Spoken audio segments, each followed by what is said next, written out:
और देखिए उनके बारे में तो दलित की बेटी अब नहीं रही, दौलत की बेटी है। और देखिए अपने जो नमस्कार दोस्तों, आप देख रहे हैं मेरा चैनल और मैं हूं अनूप श्रीवास्तव। दोस्तों, समाजवादी पार्टी के वरिष्ठ नेता शिवपाल सिंह यादव कल अपने गृह जनपद इटावा में थे और इटावा में पत्रकारों से बातचीत करते हुए शिवपाल सिंह यादव ने 2 बयान दिए जो बेहद चर्चा का विषय बने हुए हैं उत्तर प्रदेश के राजनीतिक गलियारों में। उन 2 बयानों में से पहला बयान उन्होंने मायावती के बारे में दिया। जी हाँ, बसपा सुप्रीमो मायावती को उन्होंने दलित की बेटी नहीं बल्कि दौलत की बेटी करार दी।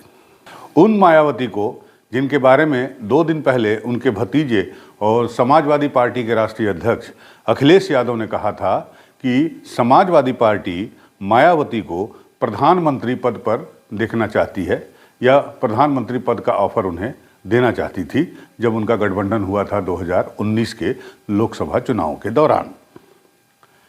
उसी मायावती के बारे में शिवपाल सिंह यादव ने कह दिया कि वो दौलत की बेटी हैं, दलित की बेटी नहीं। ये उनका पहला बयान था। और दूसरा बयान जो ज़्यादा चर्चित हो रहा है वो बयान ये है कि शिवपाल सिंह यादव ने अपने बड़े भाई और नेताजी स्वर्गीय मुलायम सिंह यादव के गोली कांड को या कार सेवकों पर अयोध्या में जो गोली चलवाई गई थी उनकी सरकार के दौरान उसको जस्टिफाई किया। शिवपाल सिंह यादव ने उस एक्ट को जस्टिफाई करते हुए कहा कि ऐसा करना ज़रूरी था क्योंकि उस वक्त कोर्ट ने यथास्थिति बरकरार रखने के निर्देश दिए थे और हमारी सरकार को संविधान की रक्षा करना था। तो संविधान की रक्षा करने के लिए और कोर्ट का आदेश बनाए रखने के लिए उनकी सरकार ने यानी मुलायम सिंह यादव की सरकार ने आज से 33 साल पहले 30 अक्टूबर 1990 को कार सेवकों पर गोलियां चलाईं जब वो हनुमानगढ़ी की ओर बढ़ने की कोशिश कर रहे थे। गौरतलब है कि इस वक्त जबकि 22 तारीख को राम मंदिर में प्राण प्रतिष्ठा समारोह होने जा रहा है और उस प्राण प्रतिष्ठा समारोह को लेकर पूरे उत्तर प्रदेश के बहुसंख्यक जो आबादी है उसमें उत्साह का माहौल देखने को मिल रहा है, खुशी का माहौल देखने को मिल रहा है।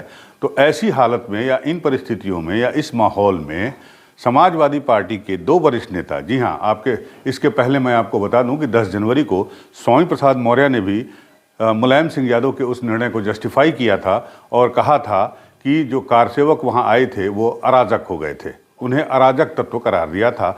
और उसके 12 दिन के बाद उसके 8 दिन के बाद शिवपाल सिंह यादव ने इटावा में उस एक्ट को जस्टिफाई किया है। तो लौटते हैं अपने पुराने सवाल पर और सवाल ये है कि इस वक्त जबकि पूरे उत्तर प्रदेश क्या पूरे उत्तर भारत में या पूरे देश में माहौल जो है राममय होता जा रहा है, हर तरफ राम नाम की गूंज चल रही है, तो ऐसे में इस वक्त इस माहौल में समाजवादी पार्टी के 2 वरिष्ठ नेताओं के द्वारा इस तरह का बयान देने के मायने क्या है और ऐसा बयान क्यों दिया जा रहा है। तो हम चाहेंगे कि सबसे पहले आप शिवपाल सिंह यादव ने कहा क्या इटावा में, इसको सुन लीजिए। इसके बाद इस पर हम आपसे बातचीत करेंगे, इसके बारे में चर्चा करेंगे कि इस वक्त समाजवादी पार्टी के वरिष्ठ नेता शिवपाल सिंह यादव का ये बयान उत्तर प्रदेश के सियासी गलियारों में क्यों चर्चा का विषय बना हुआ है और साथ ही साथ इससे समाजवादी पार्टी के रणनीति क्या स्पष्ट होती है, उसका स्टैंड क्लियर होता है। हम चर्चा करेंगे, तो हमारे वीडियो पे आखिरी तक बने रहिए, हमारे वीडियो को लाइक करिए और सब्सक्राइब करना बिल्कुल मत भूलिएगा। पहले आप शिवपाल सिंह यादव का ये बयान सुन लीजिए, उसके बाद हम इस पर बातचीत करते हैं। पक्ष आरोप लगा रहा है राम मंदिर में कि कार सेवकों पे गोली समाजवादियों ने चलवाई थी, तब उनकी सरकार थी, तो अब ये इस तरह से अब राम की बात भी करने लगे हैं, मंदिर की बात भी। इस आरोप को कैसे आप देखिए, संविधान की रक्षा की गई थी, कोर्ट के आदेश का पालन हुआ था, कोर्ट के आदेश का पालन हुआ। ये तो झूठ बोलते हैं, भारतीय जनता पार्टी के केवल झूठ बोलते हैं। बताइए, कोर्ट का आदेश का पालन हुआ, संविधान की रक्षा हुई। जबरदस्ती वहाँ पर जब कोर्ट का स्टे था, यथास्थिति बनाए रखनी थी, तो बताओ वहाँ पर जो विवादित ढांचा था, जो बाबरी मस्जिद थी, तो बताओ उस पर जब इन लोगों ने तोड़ा था तो वहाँ के प्रशासनिक की जिम्मेदारी थी इस कोर्ट के अनुसार यथा स्थिति बनाए रखनी थी, तो किसने उस पर तो संविधान के उल्लंघन किया था? किसने कोर्ट के आदेश का उल्लंघन किया था? उनके खिलाफ तो कार्रवाई होना चाहिए था। कार्रवाई नहीं करते हैं। ऐसे ये देखिए, कार्रवाई नहीं करते हैं।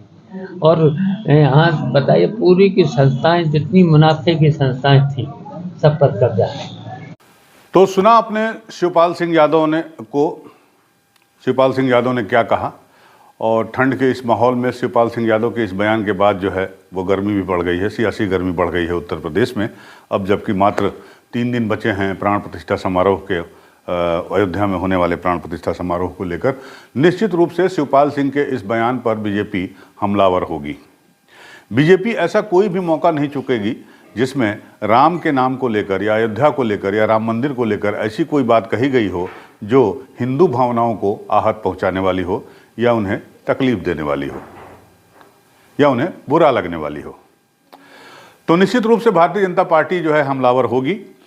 भारतीय जनता पार्टी हमलावर होगी। उसके पहले आपको मैं बता दूं, हालांकि उनका शिवपाल सिंह यादव से कोई मतलब नहीं है, लेकिन बिहार के डीजीपी गुप्तेश्वर पांडे, पूर्व डीजीपी गुप्तेश्वर पांडे, जो अब की साधु हो चुके हैं, कथावाचक हो चुके हैं, राम नाम की कथा सुनाते हैं, उनका ये कहना था कि गोली चलाना किसी भी हालत में जस्टिफाई नहीं किया जा सकता, आदमी की जान की कीमत होती है।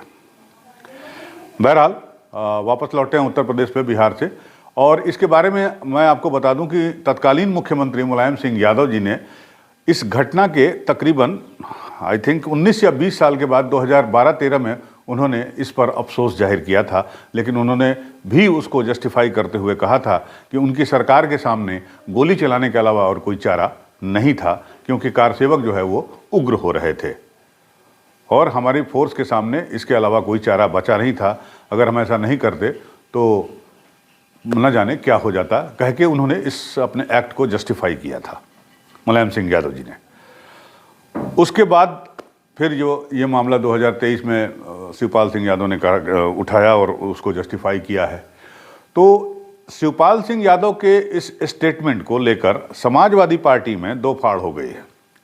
समाजवादी पार्टी का एक धड़ा का कहना है कि इस वक्त जबकि पूरा माहौल जो है वो राममय हो रहा है, बीजेपी उसे अपने पक्ष में करने में जुटी हुई है, राम नाम का जो है वो चारों तरफ जयकारा गुंजवा रही है या गूंज रहा है, ऐसी स्थिति में हमें या हमारी पार्टी के किसी नेता को कोई भी ऐसा बयान नहीं देना चाहिए जिससे बहुसंख्यक लोगों की भावनाएं आहत हों, ऐसा मानना है। लेकिन खुल के कोई सामने आके नहीं बोल रहा है, लेकिन बहुत से समाजवादी पार्टी में ऐसे नेता हैं जिनका मानना है कि राम मंदिर पे किसी तरह की बयानबाजी या उल्टी सीधी बयानबाजी पार्टी के लिए भारी पड़ सकती है। एक तबका तो ये है जो ये चाहता है कि राम मंदिर पे किसी तरह का कोई जो है विवादित बयान ना दिया जाए।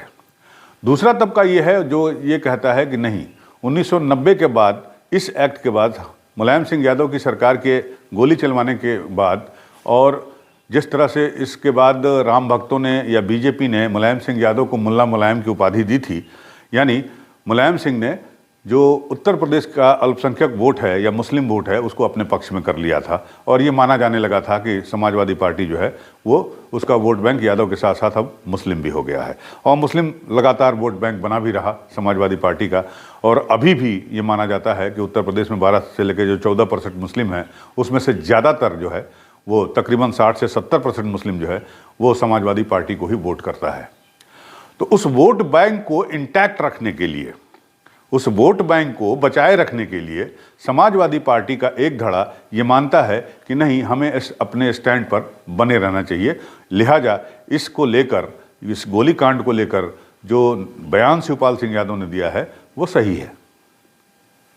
हमारा जो स्टैंड है और हमारा जो वोट बैंक है और जिस रणनीति पर समाजवादी पार्टी इस लोकसभा चुनाव 2024 को लड़ने जा रही है, PDA, पिछड़े, दलित और अकलियत यानी अल्पसंख्यक यानी मुस्लिम वोट, तो उस स्टैंड पे हमें कायम रखना है और उस नीति को बनाए रखने के लिए हमें अपना इरादा या अपने विचार जाहिर करने में कोई दिक्कत नहीं होनी चाहिए।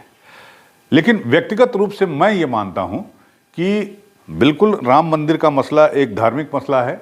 राम मंदिर जो है व्यक्तिगत आस्था की बात है, राम के नाम, राम की पूजा या राम की आराधना। लेकिन जिस तरह से और जिन परिस्थितियों में राम मंदिर का निर्माण हो रहा है और अब 22 जनवरी को प्राण प्रतिष्ठा होने जा रही है, उन परिस्थितियों में आप बाहर निकल कर देखिए, आप बाहर निकल के घूमिए, तो आपको लगेगा कि हर व्यक्ति इस वक्त अयोध्या या राम मंदिर की ही चर्चा करने में लगा हुआ है। वो आदमी जो आदमी धर्म को बिल्कुल व्यक्तिगत चीज मानता है, उसके मन में भी इसको लेकर किसी तरह की विरोध भावना दिखाई नहीं देती है। कोई खुशी जाहिर कर रहा है, प्रकट कर रहा है, कोई नहीं कर रहा है, लेकिन किसी को मैंने विरोध करते हुए नहीं देखा। तो जाहिर सी बात है, ये मेरा व्यक्तिगत तौर पर मानना है कि समाजवादी पार्टी के कुछ नेताओं के इस तरह के बयान जो है पार्टी को आगे चलकर या इस चुनाव में, लोकसभा चुनाव में नुकसान पहुंचा सकते हैं। तो जाहिर सी बात है कि जो पहला तबका है समाजवादी पार्टी का, जो ये चाहता है कि राम मंदिर पे किसी तरह का कोई विवादित बयान किसी नेता के द्वारा सार्वजनिक तौर पर न दिया जाए, मुझे लगता है कि वो ज़्यादा सही है और ज़्यादा जस्टिफाइड है। बहरहाल फैसला करना समाजवादी पार्टी के आला नेताओं को है, अखिलेश यादव को है, शिवपाल सिंह यादव को है, राम गोपाल यादव को है और उनकी जो थिंक टैंक है उनको है। उनको ये फैसला करना है कि राम मंदिर पे क्या स्टैंड लेना है। लेकिन मोटा मोटी जो ये बात है, जो पब्लिक के दिमाग में परसेप्शन है, वो इस बात को लेकर लगभग ये परसेप्शन बना हुआ है कि राम मंदिर को लेकर जो विपक्षी दल हैं, जिसमें समाजवादी पार्टी भी शामिल है इंडिया गठबंधन में, ये इंडिया गठबंधन या ये विपक्षी दल राम मंदिर को लेकर कंफ्यूज्ड हैं, असमंजस में हैं, दुविधा में हैं। उन्हें समझ में नहीं आ रहा है कि वो राम मंदिर पे कौन सा स्टैंड लें, चाहे वो कोई भी नेता हो, राहुल गांधी हो या अखिलेश यादव हो या और कोई हो, तीसरा नेता हो, ममता बनर्जी हो। तो जाहिर सी बात है, जो इंडिया गठबंधन के थिंक टैंक है, उन्हें सोचना होगा, एक स्पष्ट रणनीति अपनानी होगी राम मंदिर को लेके, अयोध्या इशू को लेके, और पब्लिक के सामने उन्हें अपना विचार बिल्कुल क्लियरली प्रकट करना होगा, बताना होगा, एक लाइन पे चलना होगा। तब जाके जो है मुझे लगता है कि उन्हें कुछ फ़ायदा हो सकता है। अदरवाइज इस तरह की बयानबाजी संभव है कि चुनावी लाभ पहुंचाने के बजाय चुनावी नुकसान कर दे। बहरहाल ये मेरे व्यक्तिगत विचार हैं, ये जैसा कि मैंने पहले भी कहा। और अगर आपको यह वीडियो हमारा पसंद आया हो तो हमारे वीडियो को ज़रूर लाइक करिए, सब्सक्राइब करिए। मिलते हैं अगले वीडियो में, तब तक के लिए नमस्कार।